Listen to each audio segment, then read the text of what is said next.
Lee liked silence. He lived alone on a small planet called Rava 7, far from Earth. It wasn't a cold planet or a dangerous one. It was peaceful. There were soft winds, tall blue grass, and a sky that always seemed to sparkle. Lee's job was simple. He worked as a researcher for Earth's Exploration Union. His task was to collect samples, study changes in space weather, and send reports once a week. The base he lived in was small, built by humans years ago. It had everything he needed: power, clean air, a small kitchen, and a large screen where he could watch Earth's broadcast or look at the stars. He also had a robot assistant named Pip, a small floating orb with one blinking eye that followed him everywhere. Pip didn't talk much, but beeped in different tones to show emotions. Lee often joked that Pip was his only friend on the planet. Every morning, Lee drank hot tea on the roof of the base. From there, he could see the twin suns rising behind the hills. He liked to sit quietly, think about life, and sometimes draw sketches in his notebook. His life wasn't exciting, but it was peaceful, and that's what he liked most. But everything changed one afternoon. Lee was sitting at the console inside the lab, fixing a broken sensor wire, when Pip let out a high-pitched beep. The screen flashed red. A new signal was approaching fast. Lee blinked. That's not from Earth. He quickly scanned the code. The ship was small, silver, and shaped like a smooth shell. It didn't match any known Earth ships or trader vessels. The signal was old style, something not used by humans anymore. A few seconds later, the ship's name appeared on the screen. Visitor class, Ilari origin. Lee sat back in surprise. The Ilari were a peaceful alien race. He had read about them during training. They lived in a distant system and rarely left their home. Their people were known for art, science, and strict manners. No one expected them to visit a small outpost like Rava 7. The ship landed softly just outside the base. Dust blew into the air, and the grass bent under its smooth landing gear. Pip hovered near Lee, beeping in concern. "Stay calm," Lee said to the robot. "Let's see who this is." He stepped outside slowly, feeling the warm wind on his face. The ship opened with a soft hiss. From the doorway stepped a tall figure. She had long silver hair that moved like silk in the air. Her skin had a soft glow, and her eyes were large, bright, and filled with wonder. She looked around, eyes wide, then looked at Lee. She took one step forward, stared at the human base behind him, then gasped. "Aw," she whispered in a soft voice. "That's really big." Lee blinked in confusion. "Excuse me." She suddenly looked embarrassed. "I mean the structure behind you," she said quickly. "The design, the height. I did not expect something this size." Lee smiled, trying not to laugh. "That's just our data tower. It holds all our star scans." She tilted her head. "We studied human structures before. This is much larger than our models showed." Lee chuckled. "Well, welcome to the real thing." She stepped forward and introduced herself. "My name is Nira. I'm here for a cultural exchange. I was chosen to observe humans and learn about your ways." Lee extended a hand. "I'm Lee. Welcome to Rava 7. It's not fancy, but it's home." Nira looked at his hand, confused for a moment, then gently shook it. "We don't do handshakes." "But I like it." Pip beeped quietly beside them, scanning her softly. "What is this small round creature?" Nira asked, pointing at Pip. "That's Pip," Lee said. "My helper. He's been here longer than me." Nira bent slightly to get a closer look. "It's adorable." Pip blinked its eye in what seemed like a shy response. Lee showed her inside the base. The first thing she noticed was the layout. "It's simple," she said, "but there's something comfortable about it." He offered her tea, but she politely declined. "We don't drink hot things." "But I'm curious about the smell." They sat at the table, and Lee asked, "Why are you really here, Nira?" "I mean, Ilari people don't usually travel this far." She looked thoughtful. Our council wanted to understand humans better. We were told you were primitive in many ways. But I asked to come because I wasn't sure. I wanted to see for myself. Lee leaned back in his chair. And what do you think so far? She looked at Pip. She looked at the tower. She looked at the warm tea in his hand. I think I need to see more, she said. And I think I may be very surprised. Nira was not used to such silence. Back on her home planet, the cities hummed with soft energy and floating lights. Everyone moved in straight lines, spoke in low tones, and followed perfect daily routines. The Ilari believed in calm, order, and logic. But here on Rava 7, everything was different. The wind had a sound. The grass danced wildly without any pattern.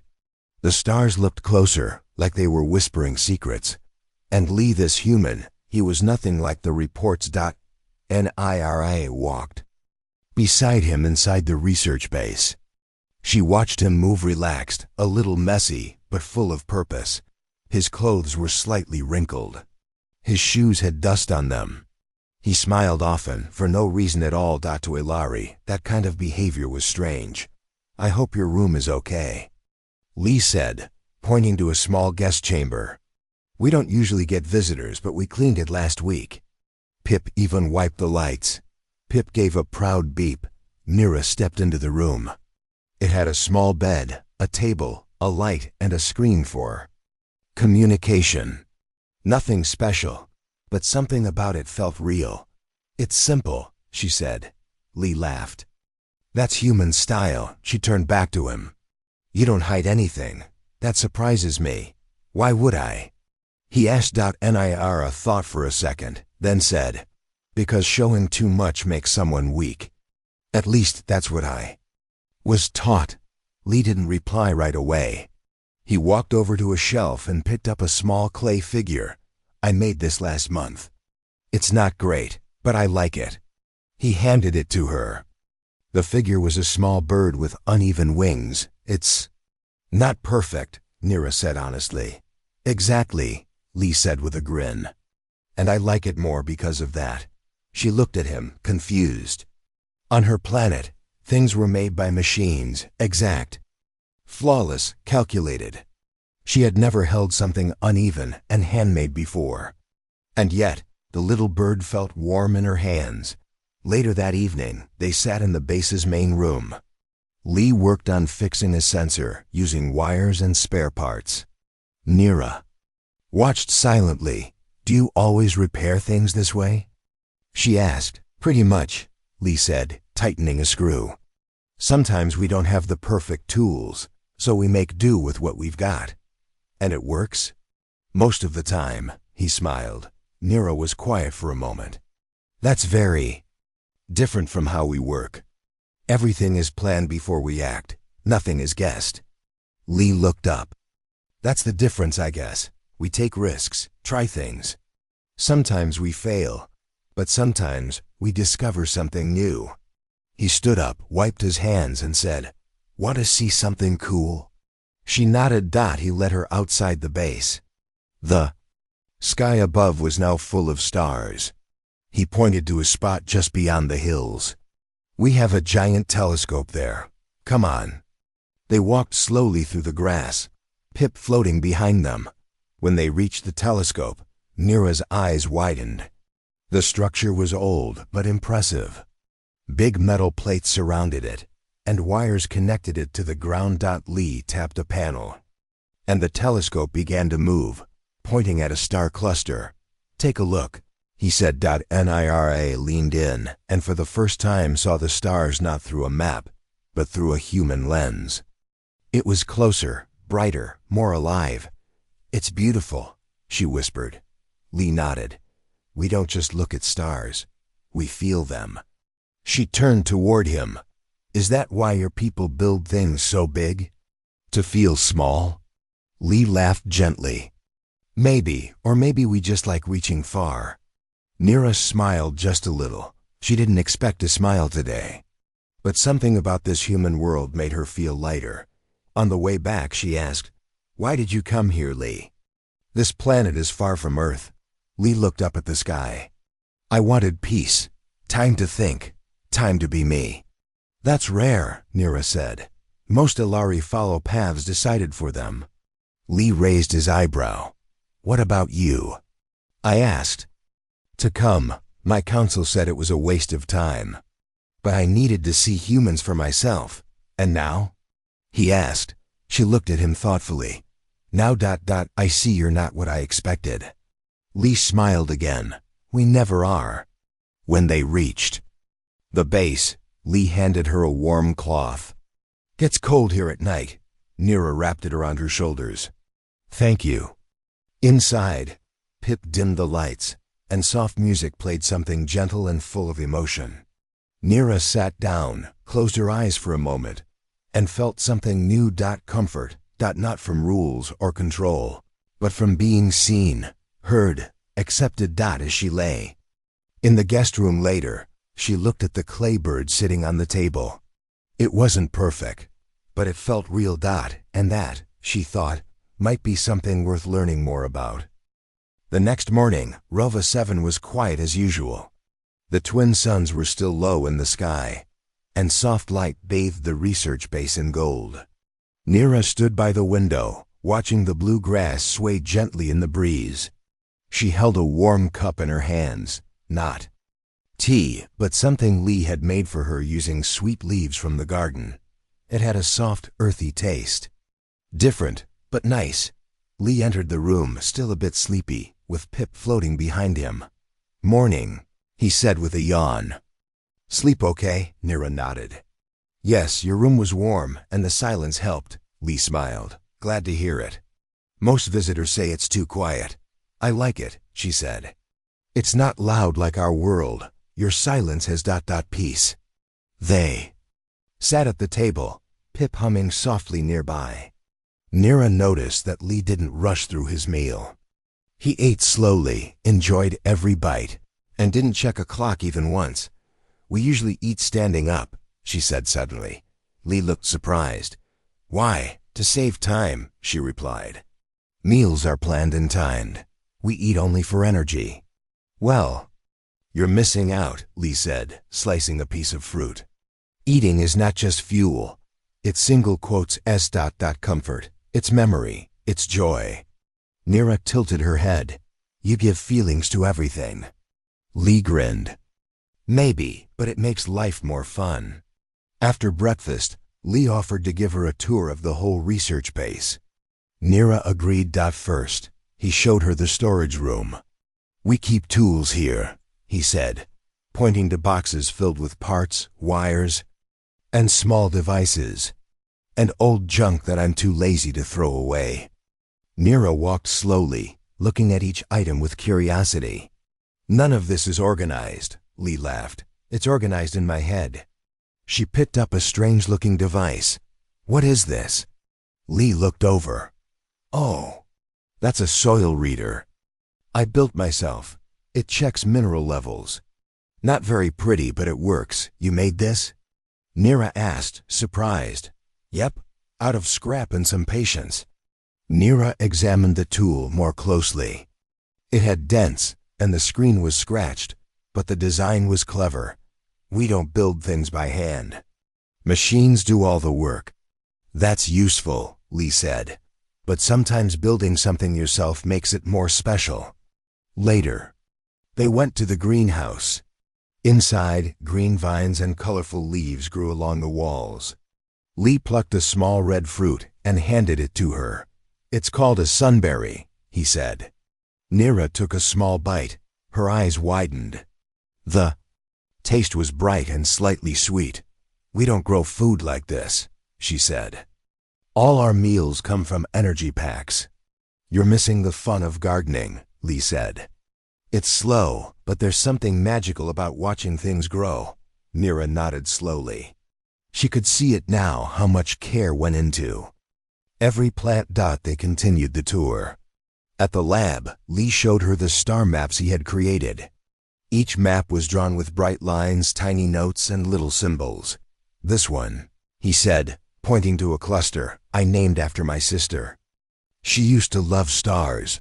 You name stars? Nira asked, amazed. Sure. Why not? In our system, only officials name stars. Lee shrugged. Well, here, if you find something first, you get to name it. Nira stared at the map. That's personal. I like that. In the afternoon, they worked together on fixing an old sensor. Nira followed Lee's instructions as he guided her. Hold that wire steady, he said. Not too tight.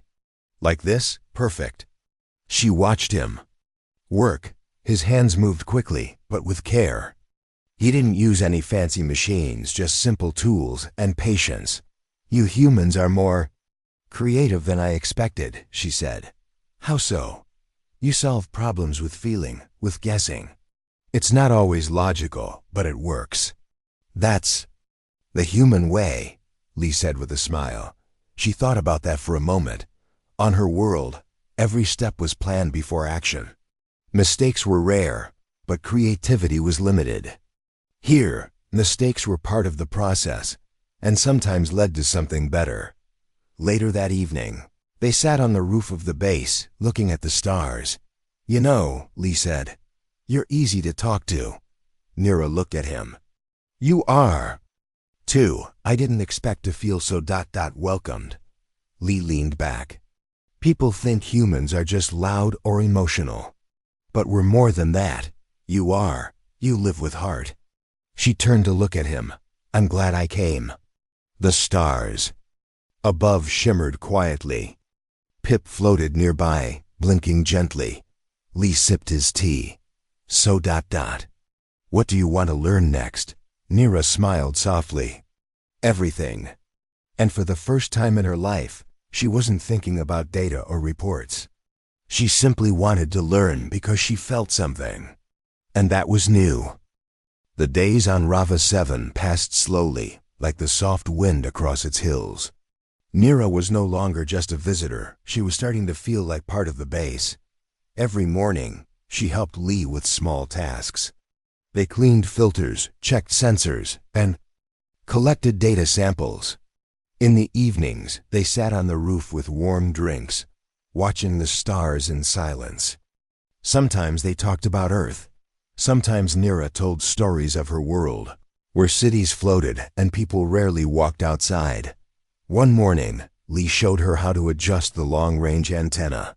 It's a little loose lately, he said, pointing to the tower behind the base. They walked there together. The antenna stood tall, reaching toward the sky. Metal steps led up to a small platform. Lee climbed up first, tools in hand. Nira followed carefully. The wind was stronger up there, making her silver hair dance wildly. I've never worked outside like this, she said, holding onto the rail. You're doing great. Lee replied, smiling as he tightened a bolt near the top. The ground suddenly gave a small rumble. At first, it felt like a soft shake like distant thunder. But then the base below shook again, stronger this time. Lee looked around. That's not normal. Pip, who was floating nearby, beeped a warning tone. The robot's lights flashed yellow. A spacequake? Nira asked, alarmed. Looks like it, Lee said, keeping calm. They're rare here, but they can knock out power. Just as he spoke, the antenna gave a loud metallic creak. One of the side supports loosened. Nira grabbed the rail tighter. Come down, Lee shouted. Slowly. Nira nodded and began climbing down. Lee followed, holding his tool bag with one hand and keeping his other on the rail. Suddenly, a part of the antenna bent with a loud snap. A small panel fell from above and dropped toward Nira. Without thinking, Lee reached forward and pulled her close to the side, shielding her with his body.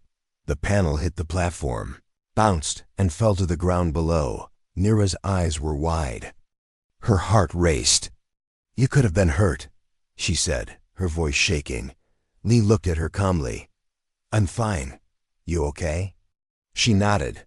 Yes, thanks to you. They reached the ground safely. Pip landed beside them, scanning both for injuries. Its eye blinked green, a sign of relief. Inside the base, the power had flickered but stayed on. Lee quickly checked the systems. Main power is holding. No signal damage. We got lucky. Nira sat on the edge of the bench near the wall, still, trying to process what had just happened. You didn't even hesitate, she said after a moment. Lee looked up. What do you mean? You moved to protect me. Without thinking, Lee smiled. That's just how we are. We help each other. Nira stared at him. In our world, personal safety comes first. Training tells us to step away, to call for support. You acted ... with heart. Lee shrugged. If someone's in danger, we act. Simple as that. She lowered her eyes. That's not simple to us. Lee sat across from her. You okay? I'm fine. Just ... surprised. There was silence for a few minutes. The only sound came from Pip gently humming as it floated nearby. Then, Nira looked up again. We were always taught that humans are reckless, emotional, quick to act without reason. But what you did, it wasn't reckless. It was brave. Lee rubbed the back of his neck. I don't know about brave. I just didn't want you getting hit by a falling antenna. Nira smiled slightly. Still brave. That night, the sky was extra clear. Lee and Nira sat outside again, a blanket wrapped around their shoulders. The antenna still stood, slightly damaged but standing tall. I think today changed something, Nira said softly. How so? Lee asked. I always saw your kind as interesting, but now I see you as strong. Not in the usual way. Not with power, but with spirit. Lee nodded slowly. Humans don't always get things right, but we try, we care. We protect. Nira looked at the stars. On my planet, people think strength comes from control. But maybe real strength is when you act from kindness. Lee smiled. You're starting to think like a human. Nira laughed gently. Maybe I am. Pip floated close, blinking the soft blue light. It beeped once, a quiet sound that felt warm. And in that small moment, under the stars, with wind in their hair and dust on their boots, something invisible but strong formed between the two of them. Trust. The spacequake had passed, but something had changed. Nira no longer felt like just a visitor. She woke up earlier now, helped Lee without being asked, and even started keeping her own notebook. Every day felt like an adventure, not because of danger, but because she was discovering something new about Earth, about humans, and about herself. One quiet morning, Lee surprised her. I have something to show you, he said. Ari looked up from her notes. What is it? Lee tapped on his console. It's part of the Earth archives. I downloaded it long ago, but I've never shown it to anyone. I think you'd like it. Nira followed him to the main screen. He clicked a few buttons, and the screen lit up. Images appeared, pictures of Earth, mountains, forests, cities at night, children playing in the rain, people painting on walls, flying through the sky in machines. Nira's eyes widened. Is this real? Yes, Lee said. All of it. He played a video. It showed an old musician sitting under a tree, singing a slow, warm song. The voice cracked a little, but it felt alive. Nira closed her eyes for a moment. The song had no translation in her language, but she could feel it. It spoke of time, love, and dreams that never end. I didn't know humans made music like this, she whispered. We don't just make music, Lee said. We live through it. He showed her more paintings made with wild colors, poems written on paper, inventions that once failed and later changed the world. This is your history? Nira asked. Lee nodded. Just a part of it. Nira stared at a photo of people building a rocket together, laughing with dirty faces and tired eyes. They look happy, she said. They were, Lee answered. Even when things were hard. Nira sat back quiet. On her homeworld, art was clean, music was logical, and everything was designed by formula. Emotion was hidden. Only approved expressions were shown in public. But here, humans painted with feeling, danced without steps, cried when they felt pain, and laughed when they had no reason. "You carry so much," she said. "In your voices, in your hands, even in your silence." Lee leaned on the desk. "We're not perfect. We argue, we fail, we get things wrong, but we also forgive, rebuild, and dream big." Nira smiled gently. "You see meaning in small things, even broken things." She stood up and walked toward the wall where Lee had placed some of his sketches, drawings of stars, of Pip, of the view from the rooftop. "I thought I came here to study humans," Nira said. "But I think I'm learning something deeper." Lee tilted his head. "Like what?" "That being human isn't about what you know. It's about how you feel, how you share those feelings." Lee smiled. "Now you're starting to sound like a poet." Nira gave a small laugh. "Maybe Earth is changing me." Later that day, Lee took her to a storage unit near the back of the base. "This is something I've been saving for the right time," he said, opening the old door. Inside were dusty boxes, old screens, and a round object covered with a cloth. Lee pulled the cloth away, revealing a globe. It was Earth. A detailed model, oceans, continents, clouds painted carefully. Nira stepped forward, eyes wide. "This is where I'm from," Lee said, pointing to a small green patch. "And that's where our first space launch happened. Over here is where humans first built a sky tower." Nira turned the globe slowly. "It's so full. Every spot has a story," Lee said. "Some happy, some sad, but all of them made us who we are." Nira touched the model gently. "I want to go there one day." "You will," Lee said. "Earth isn't perfect, but it's home." Back at the base, as night fell, Nira sat by the window with her notebook open. She began to write not a report for her council, but a letter for herself. She wrote about the smell of Lee's tea, the way the stars looked on Rava 7, Pip's funny beeping when it got excited, and the song that made her heart feel strange. In a good way, Lee walked in and saw her writing. "Journal?" he asked. She nodded. "For me, to remember." He sat beside her. "That's good. Some things are too special to forget." Nira looked at him. "Thank you for showing me all this," Lee nodded. "You're welcome." She smiled. "I think my people were wrong.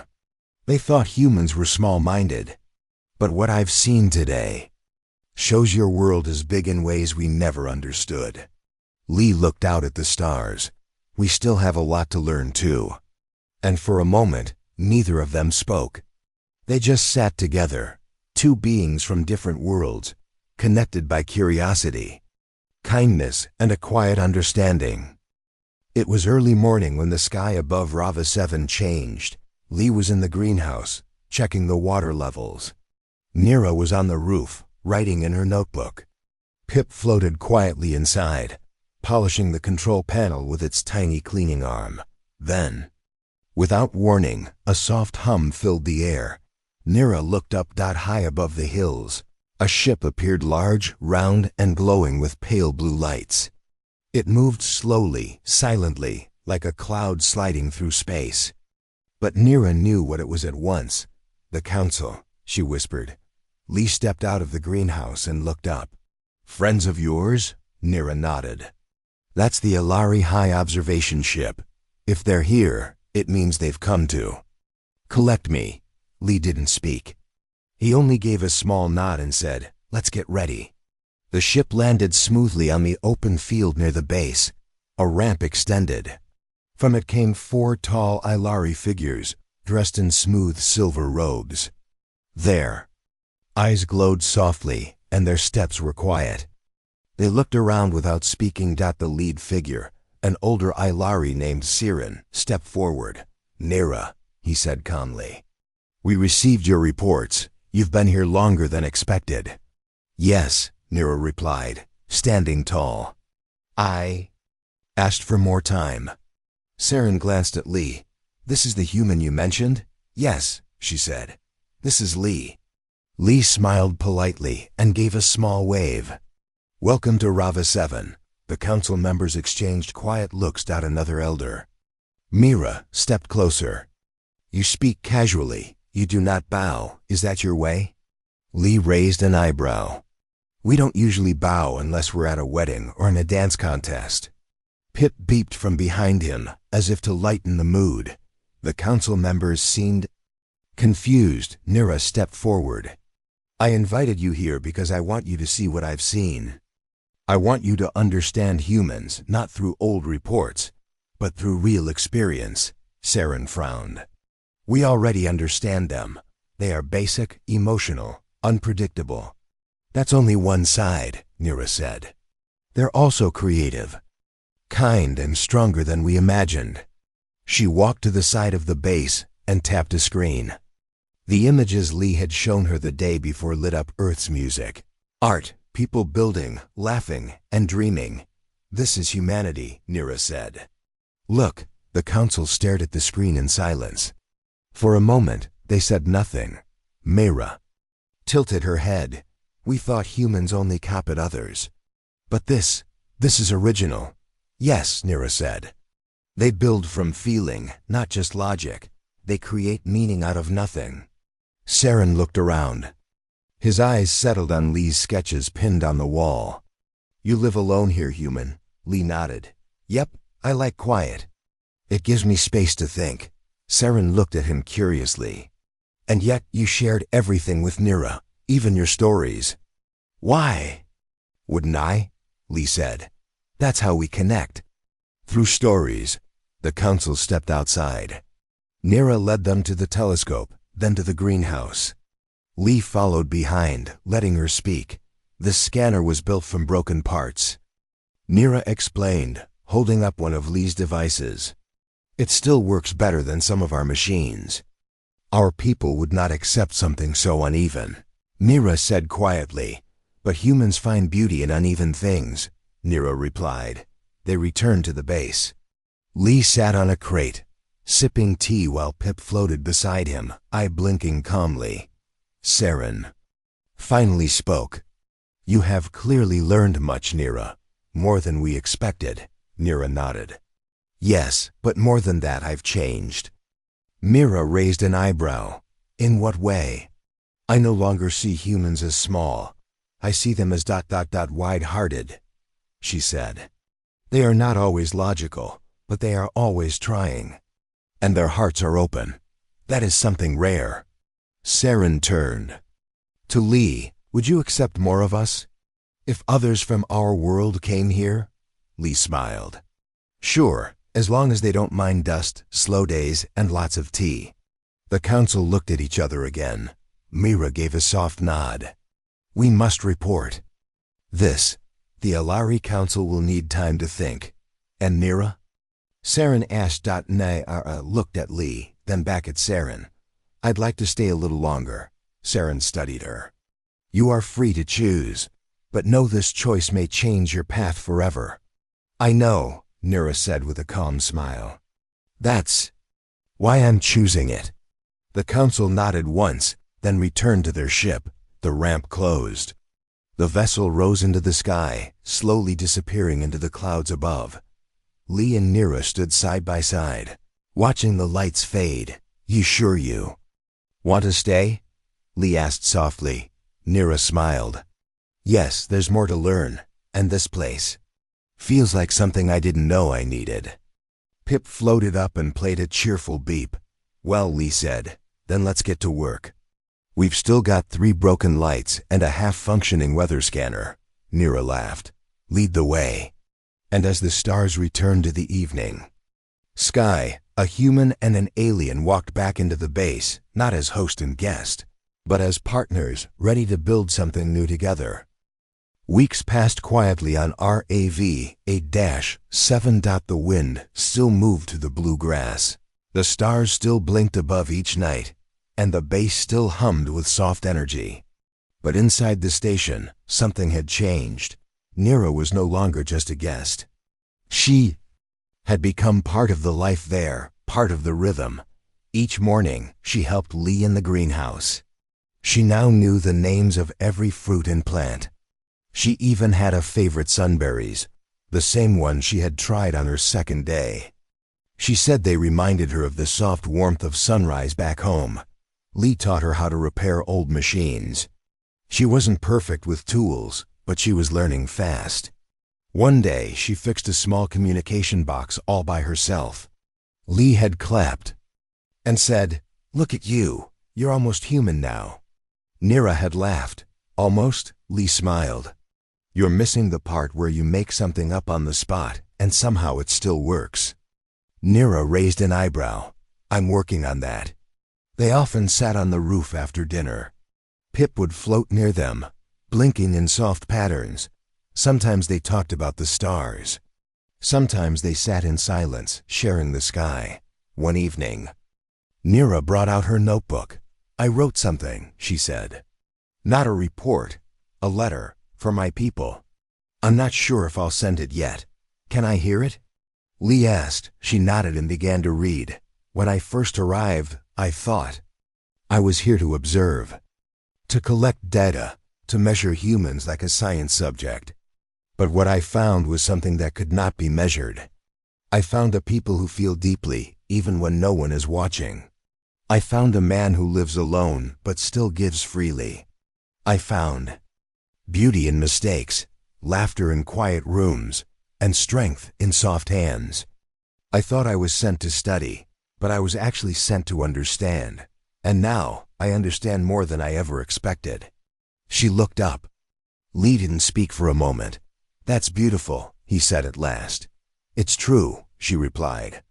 Next day, a message came through the long-range system. It was from the Alari homeworld. The council had received Nira's full report. They were impressed and surprised. They wanted her to return soon and speak before the full circle of elders. "They want to hear everything in my own words," Nira told Lee. "That's rare." Lee looked at the screen, then at her. "You going?" "I will," she said, "but only for a while." "I told them I'm coming back here," Lee smiled. "Really? This place ... it feels right. I still have more to learn, and more to share." Lee raised a mug of tea, to staying a little longer. Nira gently touched her mug to his, to learning a little deeper. Later that week, they started a new project together, something Nira suggested. "A human Ilari archive," she said. "A shared record, pictures, sounds, ideas ... made by both of us." Lee loved the idea. He cleared a room in the back of the base and set up a few screens and shelves. Nira filled the shelves with her notes, small items from her world, and even a crystal that hummed softly when touched. Lee added his old drawings, songs he liked, and recordings of Earth cities. Pip helped organize everything, happily floating from corner to corner. They called it the Heart Room. Visitors from both species would be able to see it one day, learn from it, and maybe even add to it. One evening, after finishing the first section of the archive, Nira stood at the door of the room and looked around. "It's simple," she said. "But it's real," Lee added. "And it's us." Nira turned to him. "You know, back home, people will ask me why I stayed so long with humans." Lee grinned. "And what will you say?" She paused, then smiled. "I'll say because I found something big. Not in size, but in meaning." Lee nodded. "Good answer." They walked outside. The night was cool. The stars were clearer than ever. Pip floated beside them, quiet and content. "Do you think our people will ever truly understand each other?" Nira asked. Lee looked up. "We're already starting. You're here, I'm listening. That's how it begins." Nira leaned her head back, staring at the sky. "I used to think understanding came from facts. Now I know it starts with feelings." "That's the human way," Lee said with a grin. "And now maybe it's yours too." They stood side by side, a human and an alien, both changed by quiet days, simple kindness, and the strength of learning without fear. Above them, the stars twinkled, not as strangers watching from far away, but as witnesses to a new story. A story of trust. Of friendship, and of choosing to stay just a little longer.